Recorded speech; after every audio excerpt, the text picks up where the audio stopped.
안녕하세요. 뉴스룸 16K입니다. 지난주에 2018학년도 수능이 끝이 났습니다. 날씨도 매우 추웠고요. 시험 치르느라 수험생들 고생하셨습니다. 자, 이제는 말이죠. 2019학년도 수능을 위해서 다시 뭔가 레이스를 펼쳐야 될 시점이 왔는데요. 2019학년도 수능을 대비하기 위한 주인공, 바로 우리 고2 학생들이 되겠습니다. 자, 오늘은 고2 학생들과 그 고2 학생들의 수험생 학부모님들을 위한 방송의 시작을 알리는 그런 16회 뉴스룸이 되겠습니다. 1년 동안 뉴스룸과 함께 2019학년도 입시 정보를 잘 챙겨주시고요. 그러면서 입시 전략을 잘 짤 수 있는 그런 데 일조를 하도록 끝까지 노력하겠습니다. 자, 먼저 말이죠. 오늘은 첫날이니만큼 2019학년도 대입전형의 기본 일정부터 살펴봐야겠죠. 네, 쫙 나오는데요. 제일 중요한 것부터 한번 볼까요? 제일 중요한 것은 이제 수능 날짜가 되겠죠. 수능은 항상 목요일 날 봅니다. 그래서 11월 15일 목요일, 통보일, 성적 통지일은 12월 5일 수요일. 5를 기억하면 되겠죠? 15일하고 5일. 아주 중요한 운명의 순간이 되겠습니다. 가끔 수능에 대해서 이렇게 말하는 분들이 있어요.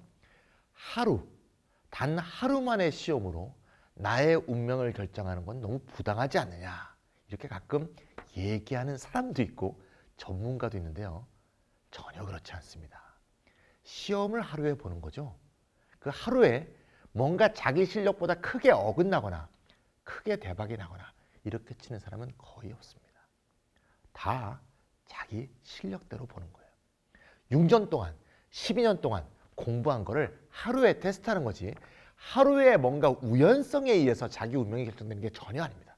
지금부터 1년 동안 어떻게 분투하냐에 따라서 수능 성적 12월 5일에 수능 성적이 달라진다. 이렇게 명심하셔야겠습니다. 그 밑에 수시하고 정시가 있는데요.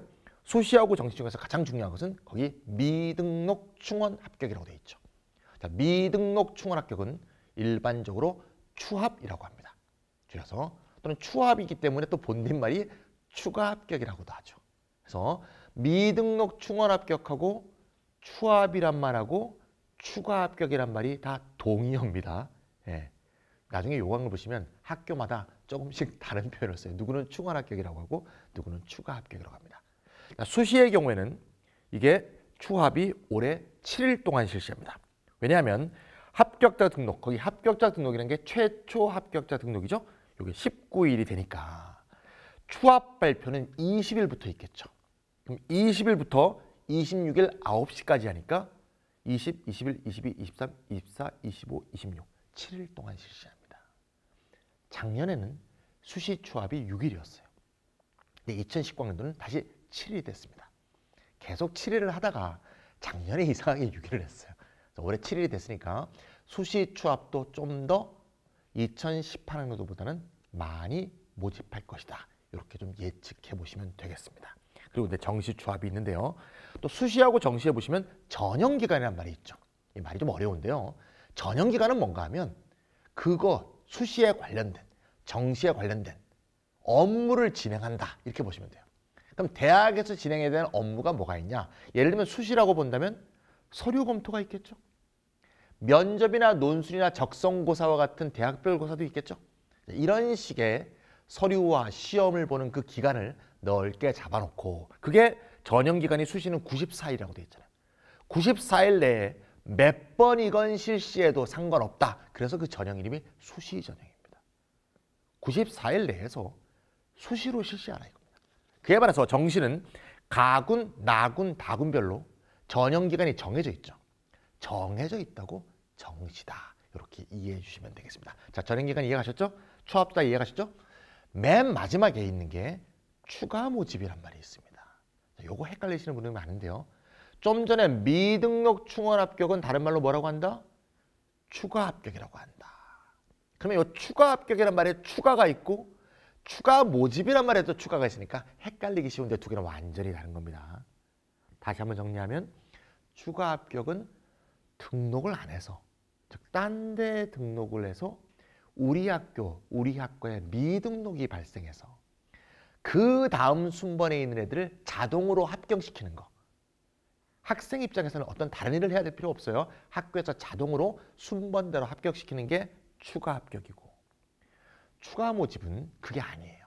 자, 수시에서 추합을 실시했는데 수시 추합에서 인원을 다 못 채웠어. 그럼 어떻게 되죠? 정시로 넘어가죠. 그게 정시 2월입니다. 근데 정시도 추합을 하잖아요. 정시 추합은 굉장히 깁니다. 정시 추합을 쭉 했는데 정시 추합하고도 다 못 채웠어. 그럼 그게 뭐가 된다? 그렇지. 그게 추가 모집으로 넘어가는 거예요. 알겠죠? 추가 모집은 따라서 이름이 모집이란 말이 붙어 있기 때문에 수험생이 뭔가 일을 해줘야 돼. 다시 추가 모집 요강을 보고 다시 추가 모집에서 모집 지원을 해야 됩니다. 따라서 추가 모집은 물론 굉장히 좋은 학교는 많이 안 생기지만 작년에도 인서울에서 수백 명이 생겼고요. 전국적으로 보면 의치, 한수, 이과생들이 제일 좋아하는 의대, 치대, 한의대, 수의대도 수십 명이 발생했습니다. 의대가 8명이 작년에 발생했어요. 따라서 추가 모집은 항상 일어납니다. 이해가시죠? 그래서 추가 모집은 정시 추합이 끝나고 그 다음 날에 대교협 홈페이지와 대학 입학 정보 포털에 정보가 쫙 올라옵니다. 이런 대학이 몇 명 추가 모집 실시한다. 쫙 리스트를 보시고 관심 있는 학교가 나오면 그 학교 홈페이지로 이동하셔서 요강을 보시고 적절한 온라인 지원을 해주시면 되겠어요. 가끔은 추가 모집 실시하는 걸 몰라갖고 지원을 못하는 분들이 있는데 추가 합격과 추가 모집의 개념부터 정확히 정리하고 계시면 추가 모집 시기에 자, 그럼 난 재수하기 싫으니까 추가 모집할까? 이렇게 결정할 수 있지 않을까 하는 생각이 듭니다. 자, 여기 보시면 말이죠. 추합 중에서 말이죠. 사실 수시 추합하고 종시 추합이 좀 다른데요. 수시 추합은 좀 쉬워요. 왜냐하면 수시 시험 자체가 선지원 후시험이잖아요. 그러니까 자기가 하고 싶은 데를 딱 지원해놓고 또 그 다음에 합격을 기대하기 때문에 추합도 그냥 되면 대박이죠, 그냥. 예, 그래서 그냥 우연히 얼구 됐구나 만세 부르면 되는 게 수시 추합인데요. 정시는 어떻게 돼 있어요? 선시험 후지원이죠. 시험을 먼저 보고 성적을 받고 그리고 지원하기 때문에 이른바 눈치 작전이 치열할 수밖에 없습니다. 그래서 정시 추합은 그냥 우연히 추합이 되는 그런 식으로 전략을 짜면 안 되고요. 원서를 가군 하나, 나군 하나, 다군 하나 3장 쓰지 않습니까? 요걸 쓸 때부터 추합이 어디가 많이 생기는지, 즉 추합을 고려해서 나의 점수와 추합 가능성을 견주어 봐서 그래서 원서를 집어넣어야 됩니다. 그래서 추합은, 정시 추합은 예술이다 이런 말도 나오죠. 그래서 제가 항상 매년 12월에 잠실체육관 또는 한양대 체육관에서 한 10,000명 정도 모여놓고요.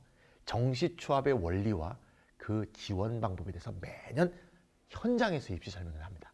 그래서 올해 2018학년도 정시를 친 분들은 올해 할 거고요. 이 동영상을 보고 계신 분은 그 1년 뒤 2019학년도 12월에 현장에 오셔서 정시 추합의 원리는 지원하기 전에 아셔야 되니까 꼭 참가해 주신 거 잊지 마시면 되겠습니다. 자, 그리고요. 그럼 대충 이제 전체적인 흐름 우리가 다 보셨죠? 자, 그럼 이제 2019학년도에서 가장 중요한 것은 이제 우리가 관심 있는 대학들이 정시를 몇 명이나 뽑고 수시를 몇 명이나 뽑는지 굉장히 중요하겠죠? 우리가 관심 있는 대학은 사실 뭐 사람마다 좀 다릅니다만 일반적으로는 인서울에 또는 서울권 인근에 있는 뭔가 가고 싶은 대학들을 보통 19개 대학으로 일별할 수가 있죠. 그 19개 대학의 표를 한번 볼까요? 네. 좀 인기 순서로 표현했습니다. 기억니은 순서가 아니고요. 엄밀한 이건 순위가 아니고요. 학생들이 일반적으로 생각하는 인기도를 반영해서 그러니까 좀 위에 있고 아래에 있다는 게 뭐 인기가 정식 뭐 순위처럼 이렇게 돼 있다고 보시면 필요는 없습니다. 서울대부터 뭐 연세대, 고려대 쭉 해서 숭실대, 국민대까지 쫙 표현되어 있습니다. 이거를 흔히 19개 대학이라고 하는데 19개 대학의 표가 쭉 보이시죠? 네. 표를 한번 보니까 서울대에서 국민대까지 수시를 총 합계해 보니까 71.8%가 되네요. 네. 가히 수시의 시대다. 정시는 28.2%다. 작년이 71.6%고 28.4%. 그러니까 작년과 크게 변화가 없죠. 18학년도, 19학년도, 20학년도, 21학년도 대개 이런 추세를 보일 거라고 봅니다. 2022학년도부터는 큰 변화가 있을 수도 있겠죠. 최근에도 교육부와 교육당국에서 수시 정시 및 뭐 고등학교 제도, 그다음에 수능 제도 이걸 어떻게 변화시키냐 갖고 굉장히 고민이 많으시죠. 이건 이제 추이를 보지만 2019학년도는 전혀 변화가 없습니다. 인원에도 큰 변동이 없다 보고요. 수시의 비율이 굉장히 높은데 특히 서울대, 연대, 고대가 굉장히 많죠. 특히 서울대하고 고대가 굉장히 많은데요. 고대는 수시가 84%, 정시가 16%가 되고 이 84%가 거의 다 학종이죠. 이게 이제 특징이고요. 그에 반해서 이제 중상위권 대학이라고 하는 건국대, 홍익대, 국민대는 정시가 훨씬 많아, 정시가 꽤 많아서 정시가 40%가 됩니다. 이렇게 이해하면 되겠습니다. 좀 상위권 대학은 7대3, 혹은 서울대나 고려대 같은 경우는 8대2, 중상위권 대학은 6대4, 그래서 7대3에서 6대4로 이렇게 분포되어 있다. 이게 19개 대학의 일반적인 어떤 수시 정시 비율이다. 이렇게 보시면 되겠습니다. 수시 정시는 이제 전체적으로 이제 수시가 전체가 몇 프로냐, 정시가 전체가 몇 프로냐 이렇게 보는 것도 의미가 있지만 사실은 대부분의 대학의 경우는 좀 더 세분해서 봐야 될 필요가 있겠죠. 서울대나 고려대 같은 경우는 수시라고 할 때 서울대는 전부고요. 고려대는 이제 특기자가 일부 있습니다만 어쨌건 수시가 거의 대부분이 학종입니다. 그래서 서울대가 수시가 70 몇 프로야 그러면 학종이 70 몇 프로야 이렇게 얘기하는 거나 같은 말인데 대표적으로 연세대만 해도 그렇지가 않죠. 한번 볼까요? 네, 수시의 전형별로 또 정시, 이게 전형별, 유형별로 보게 되면 전혀 퍼센테이지의 느낌이 달라집니다. 연세대 한번 보세요. 수시가 합쳐서 70% 가까이 되지만 실제로는 학종, 학생부 종합형의 비율은 매우 적죠. 예, 특기자도 있고 논술도 있고 사회배려 사회기여도 있고 굉장히 비율들이 각용다기하기 때문에 학종이 70%다. 수시의 70%를 바로 학종 70%로 이해하면 큰 오산이죠. 잘 보시면 연세대는 학종이 수능 정시보다 약간 많을 뿐입니다. 근데 잘 아시겠지만 정시 2월이 있죠. 예, 수시 추합을 못 채운 게 정시로 넘어가는데 2017학년도 기준에서 연세대는 정시 2월이 300명이에요. 즉 작년 2017학년도 같은 경우 정시가 29% 뽑게 돼 있었는데 실제로는 39% 뽑았으니까 정시가 10%나 증가했습니다. 그걸 한번 대입시켜 본다면 2019학년도도 연세대는 학종보다 정시를 많이 뽑는다는 걸 잊으시면 안 돼요. 그래서 연세대를 가고 싶은 분은 학종에만 올인하면 절대 못 갑니다. 정시를 함께 준비하는 자세가 아니면 곤란하다. 수능 최저 정도 채우려는 생각이 아니고요. 정시를 함께 대비하는 생각을 가져줘야 연세대한 어떤 합격의 영예를 누릴 수 있다. 이렇게 보시고요. 또 한번 쭉 내려가 보시면 말이죠. 홍익대 보이시죠? 홍익대도 기본적으로 아까 표에서는 수시가 정시보다 훨씬 많았습니다. 근데 지금 표에서 보니까 왠지 수시가 굉장히 적죠? 특히 학종이 굉장히 적죠. 왜 저러냐? 네, 예체능이 빠져있기 때문에 표를 잘 보세요. 예체능을 제가 오른쪽으로 뺐죠. 예체능과 인문자연을 합쳐버리면 인문자연계 학생 입장에서 굉장히 학종이 두드러져 보일 수 있는데 사실은 아시다시피 홍익대는 미대의 경우에 실기를 빼버렸어요. 그래서 특기자 전형에서 실기를 빼버려서 포트폴리오 넘어가니까 학종으로 분류가 바뀌어버렸습니다. 그 학종으로 넘어온 예체능으로 빼버리니까 인문자연만의 학종은 매우 비율이 작구나 이렇게 알 수 있다는 거죠. 제가 말씀드리려고 하는 기본적인 요점을 아시겠죠? 예, 내가 관련된 학교를 중심으로 해서 그것도 수시를 전형별로 즉 내가 지원하려는 수시 전형을 중심으로 봐야지 그냥 뭉뚱그려 갖고 어이구 서울대 연고대는 수시가 80%래 내가 갈 것도 아니면서 신경 쓰지 마세요. 네. 또 연세대를 본다면 전형별로 보면 또 모습이 다르다. 그래서 먼저 내가 갈 수 있는 수시의 먼저 폭을 보시고 그 폭에 해당하는 학교의 수시 정시 비율을 보면서 좀 더 구체적인 상은 없고 좀 더 심층적으로는 이 표와 같이 전형별로 내가 지원하는 전형별로 모집 인원이 얼마가 되는가 보면서 전략을 짜셔야 된다. 이 두 가지 점을 꼭 잊지 않으시면 되겠습니다. 됐죠? 인원을 한번 보면 말이죠. 자, 인원은 논술 전형이 19개 대학이 8,035명 보이시죠? 학생부 교과는 5,176명. 아무래도 19개 대학은 좀 적겠죠. 종합이 학생부 종합이 2만 명이 넘습니다. 2만 804명. 특기자는 계속 줄이라 해서 줄였지만 소프트웨어 특기자 전형이 다시 늘어나고 있기 때문에 1982년 이명 명맥을 유지하고 있습니다. 예체능도 많습니다. 2,653명, 사회배려나 사회기여도 따로 뺐는데요. 1917명. 그렇죠? 예, 정시는 인문자 연결해서 13,254명, 예체능 계열이 2,705명이 되겠습니다. 어쨌건 간에 19개 대학 종합으로 보면 학생부 종합이 제일 많습니다. 또한 재학생 입장에서는 정시에서 N수생과 결여해야 되는 부담이 있죠. 정시에서 N수생이 강세를 보인다. 이런 말 많이 들으셨죠? 보통 1등급의 40% 정도를 N수생이 가져간다. 이렇게 보시면 되겠습니다. 그런 입장에서 볼 때 학종은 N수생들이 지원할 수 있음에도 잘 지원하지 않기 때문에 왜? 자신의 인생의 과거를 표현하죠. 또 학교 다닐 때, 재학생 때 이미 학종으로 실패의 고배들을 많이 받고 공부를 하면서 수능 성적을 많이 올렸기 때문에 주로 정시로 오겠죠. 정시 혹은 정시 플러스 논술로 옵니다. N수생들은. 따라서 N수생들이 오지 않는 학종에서 입학할 수 있다면 재학생은 가장 좋은 코스가 될 수 있다. 항상 기본적인 전략은 학종에다 두고 학종으로 갈 수 있으면 최고 브라보다.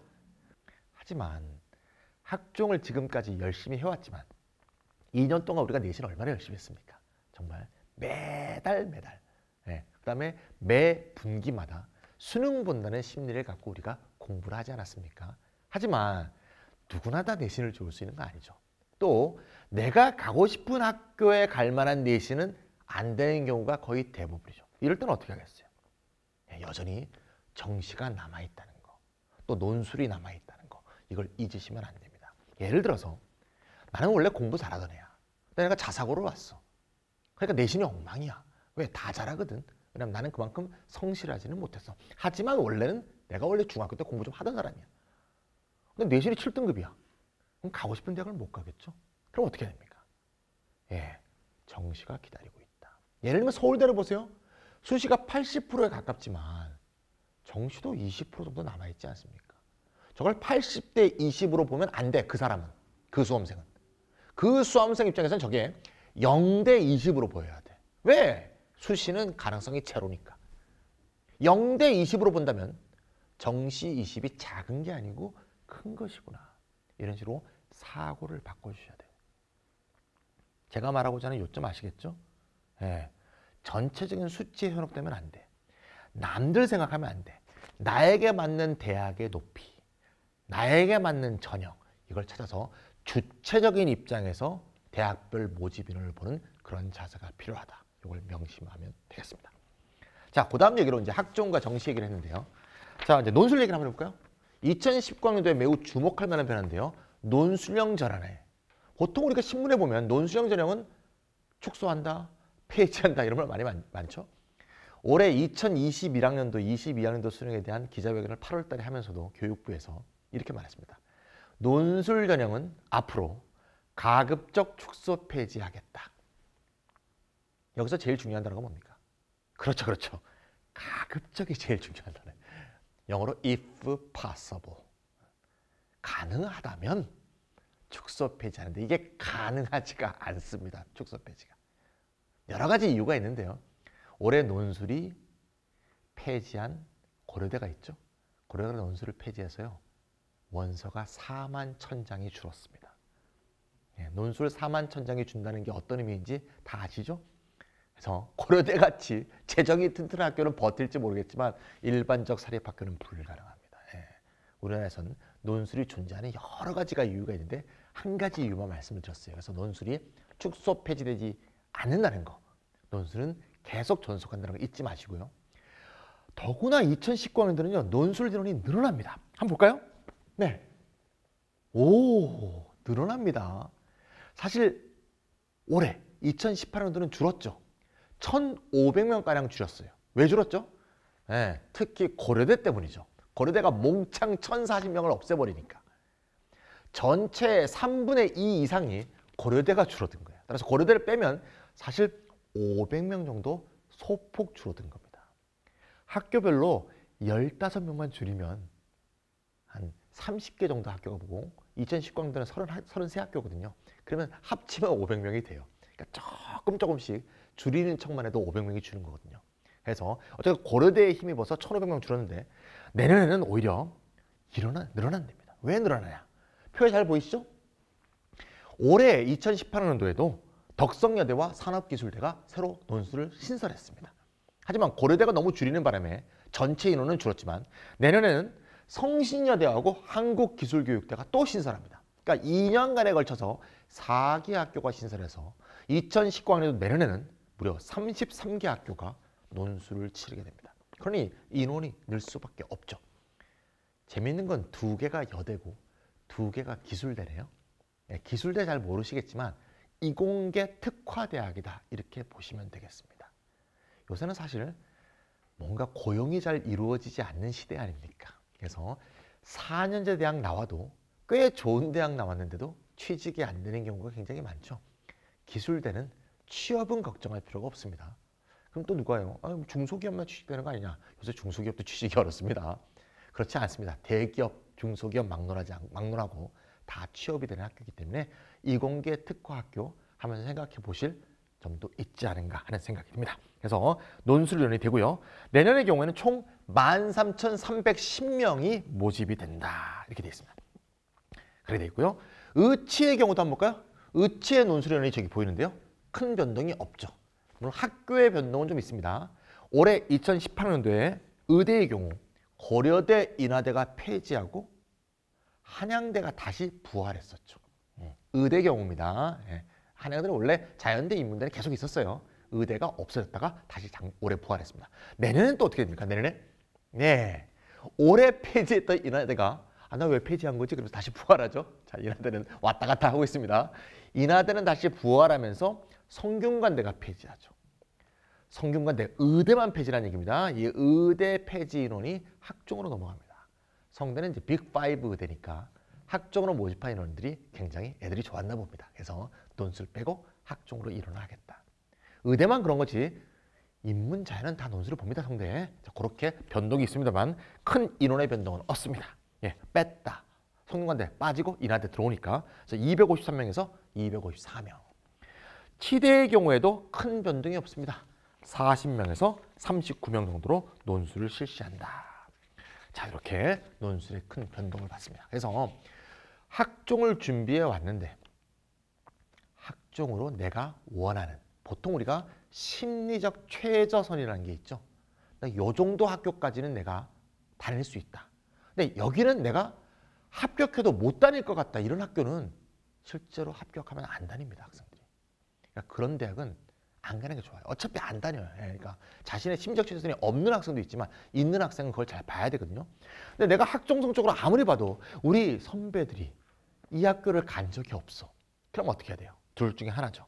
정시로 돌던가 아니면 정시 플러스 논술로 가든가 아니면 논술 플러스 수능 최저로 가든가. 즉 논술에 좀 더 집중하든가 아니면 정시에 집중하든가 아니면 2개를 같이 하든가. 일반적으로 저는 논술과 정시를 함께 하는 것은 권하지 않습니다. 이거는 일반적인 학생이 할 수 있는 전략이 아니에요. 매우 어렵습니다. 둘 중에 하나를 하셔야 돼요. 정시 올인을 하든가 아니면 논술을 하면서 수능 최저가 있는 논술. 그러면 정시 정도로 공부는 아니지만 수능 최저는 채울 정도로 공부를 해줘야겠지. 아니면 수능 최저 없는 논술. 이 셋 중에 하나예요.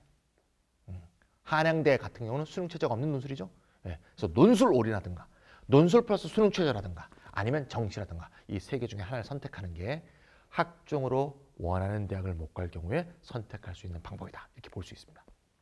그럼 어떤 학생이 논술을 해야 되느냐? 제가 누누이 얘기하지만 과목 간의 불균등이 존재할 때 논술을 해야 됩니다. 즉 내가 인문계인데 국수형을 골고루 잘하거나 골고루 못하는 게 아니라 국어가 나름 더 잘해. 국어가 1, 수학 영어가 3, 4. 국어가 2, 수학 영어가 4, 5. 이런 나름 국어가 수학 영어보다 좋다면 정시로 가면 수학 영어에서 점수가 너무 많이 깎이잖아요. 논술에서 수학 영어를 안 보지 않습니까? 따라서 이럴 때는 반드시 논술을 올인 혹은 논술 플러스 수능 최저 이 둘 중에 하나를 가야 된다. 이과라면 그러면 뭐겠어요? 당근 수학이죠. 수학이 국어, 영어, 탐구에 비해서 특장점이 있다면 수학 논술을 치는 그런 곳에 반드시 응시해야겠다.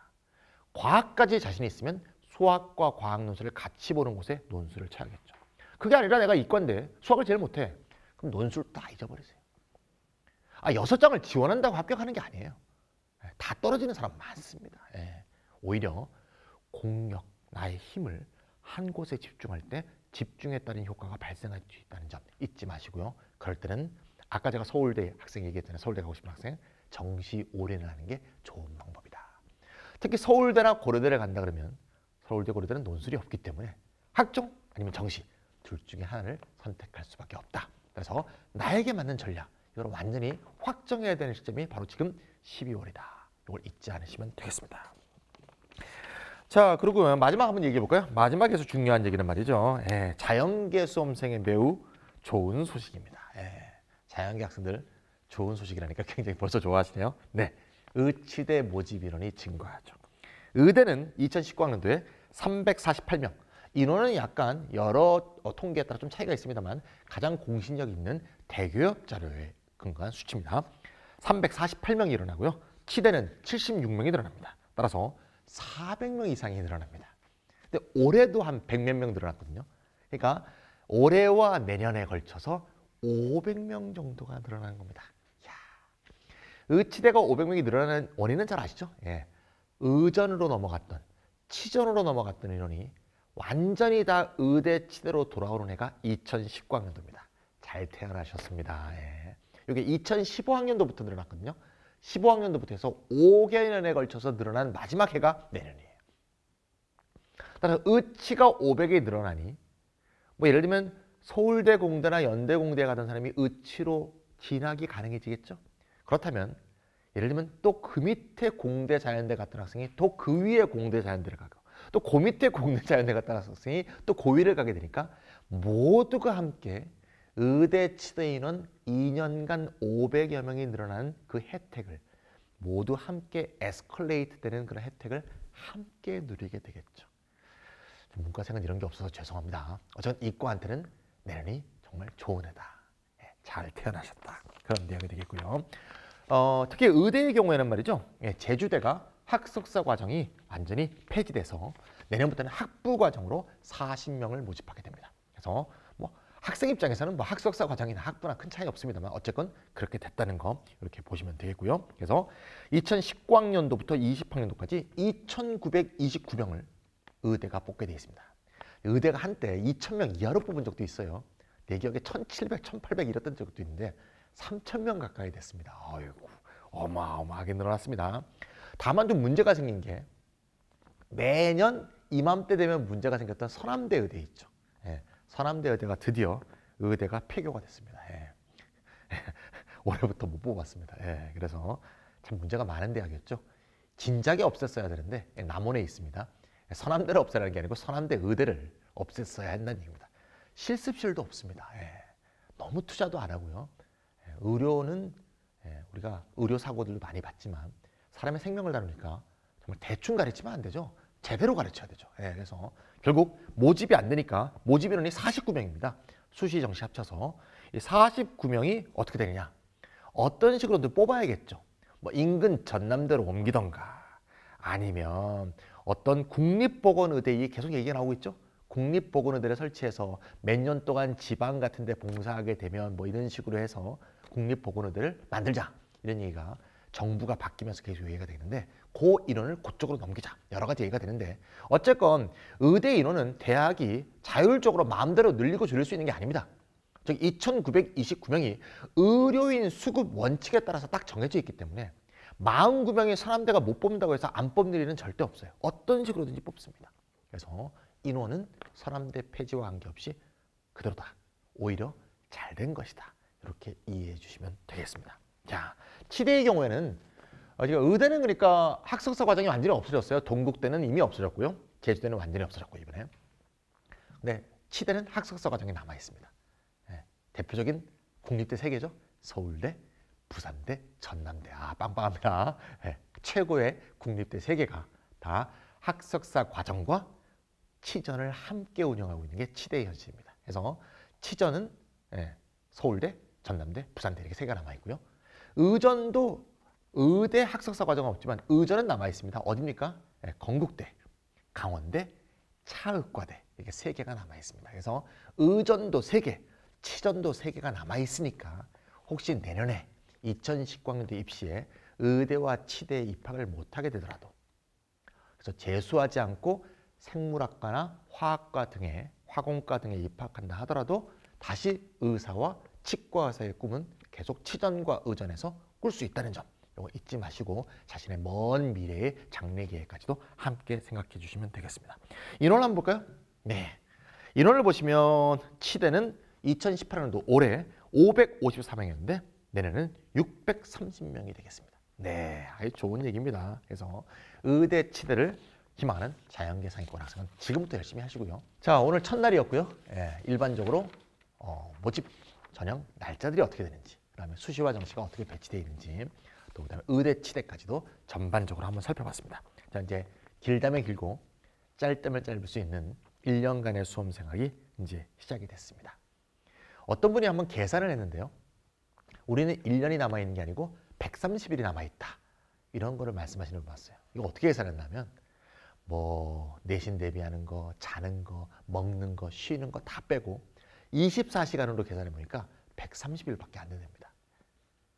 이런 마인드도 우리가 뭐 초조해하려는 게 아니라 좀 더 자신한테 어떤 뭐랄까요, 채찍질을 가하기 위해서 좋은 숫자인 것 같아요. 24시간으로 계산하면 130일밖에 남지 않았다. 그래서 우리가 하루하루, 한 시간 한 시간 너무 조급해하지 말고요. 하지만 지금 우리가 시간의 밀도란 말이 있지 않습니까? 1학년, 2학년 때 1시간하고 3학년 때 1시간은 다릅니다. 얼만큼 그 1시간에 나의 집중도와 또 그다음에 나의 관심을 투자하냐에 따라서 1시간은 10시간이 될 수도 있는 것 같아요. 따라서 24시간 기준에 남은 130일을 여러분 입장에선 뭐 310일로, 400일로 이렇게 집중도를 갖고 길게 만들 수 있는 그런 식의 수험생 생활이 되기를 바랍니다. 앞으로 뉴스룸에서 계속 만나 뵙도록 하겠습니다.